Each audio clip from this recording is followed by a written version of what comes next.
दोस्तों, आप सभी का स्वागत है आपके अपने मोटिवेशनल चैनल प्रिया गुरुकुल में। आइए सुनते हैं आज की मोटिवेशनल स्टोरी। एक समय एक व्यापारी बुजुर्ग जिसने अपने जीवन में धन कमाने के साथ बहुत इज्जत भी कमाई थी, वह अपनी बहुत बड़ी हवेली में अपने किसी कार्य में व्यस्त होता है। कार्य में व्यस्त होने के कारण उसका दिमाग अचानक से कुछ सोचने लगता है और अचानक उसकी नज़र उसके हाथ पर पड़ती है। अपने हाथ को देखते ही वह चौंक जाता है। उसके हाथ पर रोज बंधी रहने वाली उसकी घड़ी आज उसे दिखाई नहीं देती। वह व्यापारी घबरा जाता है।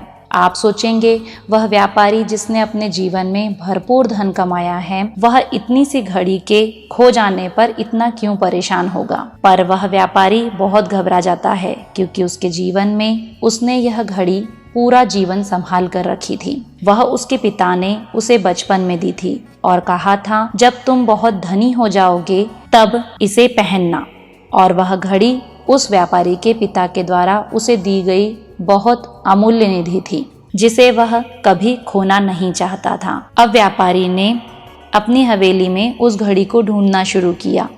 उसे बिल्कुल याद नहीं आ रहा था कि वह घड़ी उसने कहाँ रख दी। उसने अपनी घड़ी को बहुत ढूंढने की कोशिश की, पर अंततः वह थक गया और खिड़की के पास लगी कुर्सी पर बैठ गया। थकान के कारण वह कुर्सी पर टिककर बाहर खेलते हुए बच्चों को देखने लगा और अपने पिता की मीठी यादों को याद करने लगा। धीरे धीरे सूरज ढल रहा था। अचानक उसे कुछ समझ आया, क्यों न इन बच्चों से घड़ी ढूंढने को कहूँ। उस व्यापारी से वे बच्चे काफी हिले मिले हुए थे। उसने तुरंत आवाज लगाकर उन सभी बच्चों को बुला लिया और कहा, बच्चों, मैं सुबह से कहीं बाहर नहीं गया और सुबह तक मेरी घड़ी मेरे पास थी, पर अब मेरी घड़ी मुझे मिल नहीं रही है। तुम में से जो मेरी घड़ी को ढूंढ देगा उसे मैं इनाम दूंगा। इनाम तुम जो मांगोगे वह मिलेगा, पर बच्चों, मेरी घड़ी तुम्हें ढूंढना होगी। बच्चों ने खेल समझकर हाँ कह दिया। वे हवेली में व्यापारी के पास अक्सर मौज मस्ती करने आया करते थे। वे पूरी हवेली में फैल गए और सभी ने पूरी हवेली का कोना कोना देखा, पर उन्हें वह घड़ी कहीं नहीं मिली। एक एक करके सभी बच्चे निराश होकर बाहर आकर बोले, हमें तो वह घड़ी नहीं मिल रही है। अब शाम का अंधेरा बढ़ गया था। सभी बच्चे अपने घर चले गए। व्यापारी निराश हो गया कि अब शायद उसके पिता की दी हुई घड़ी उसे कभी नहीं मिलेगी। तभी एक बच्चा वापस आया और व्यापारी से कहता है, क्या आप मुझे एक और मौका देंगे घड़ी को ढूंढने का। वह व्यापारी अचानक आश्चर्य में पड़ गया, किंतु वह अपने पिता की दी हुई घड़ी को किसी भी कीमत पर पाने के लिए तैयार था। इसीलिए बच्चे को उसने कहा, क्यों नहीं, जाओ एक बार और कोशिश कर लो। वह बच्चा हवेली में जाता है और कुछ ही मिनटों में बाहर आकर व्यापारी को हाथ में उसकी घड़ी दे देता है। घड़ी मिलते ही व्यापारी की खुशी का ठिकाना नहीं रहता। वह बहुत खुश हो जाता है और उस बच्चे से पूछता है, बेटा, तुम्हें तो पहले यह नहीं मिली थी, तुमने ऐसा क्या किया कि अब तुम्हें यह आसानी से मिल गई। यह पूछते ही बच्चा कहता है, पहले बहुत सारे शोर के कारण मुझे उस घड़ी की टिक टिक सुनाई नहीं दे रही थी और अब मैं अकेला था। जब मैंने शांति से उस घड़ी की टिक टिक को सुनने की कोशिश की तो मैं उस दिशा की ओर बढ़ पाया जहाँ से इसकी आवाज़ आ रही थी और अंततः इसकी आवाज़ को सुनते सुनते इस घड़ी तक मैं आसानी से पहुँच गया और यह मुझे मिल गई। दोस्तों, इस घड़ी की टिक टिक की तरह ही हमारे जीवन में भी मन की टिक टिक बज रही है। ज़रूरत है तो इसे सुनने की।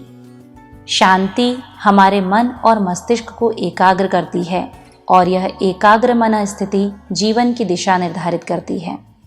यदि हम इस शोरगुल भरी जिंदगी की भेड़ चाल में चलते चले जाएंगे तो हम कभी भी कुछ हासिल नहीं कर पाएंगे। हमें जीवन में दिन भर के 24 घंटों में से कुछ समय एकाग्र चित्त होकर शांति से यह सोचना चाहिए कि हमें करना क्या है और वह करने के लिए हमें किस दिशा में आगे बढ़ना होगा। दोस्तों, उस पल के बाद जिसमें आप शांति से बैठकर अपने मन की टिक टिक को सुनेंगे, निश्चित ही उसके बाद आपको अपने जीवन में एक नई राह मिलेगी और इतना ही नहीं, आप कुछ गलत कर रहे होंगे तो वह भी आपको समझ में आ ही जाएगा। यदि आप शांति से बैठकर मनन नहीं करते हैं तो आप दुनिया की भेड़चाल में यूं ही चलते चले जाएंगे और जब आँख खुलेगी तो बस पछतावा ही होगा कि यह जीवन की दिशा हमने कैसे निर्धारित कर ली और हम चाहते तो कुछ और थे, पर हमने वही किया जो हर साधारण व्यक्ति ने किया। फिर पछताने के अलावा कुछ नहीं रह जाएगा। यदि अपने जीवन को प्रमाणित करना चाहते हैं तो शांति से अपने मन की टिक टिक को जरूर सुनिए।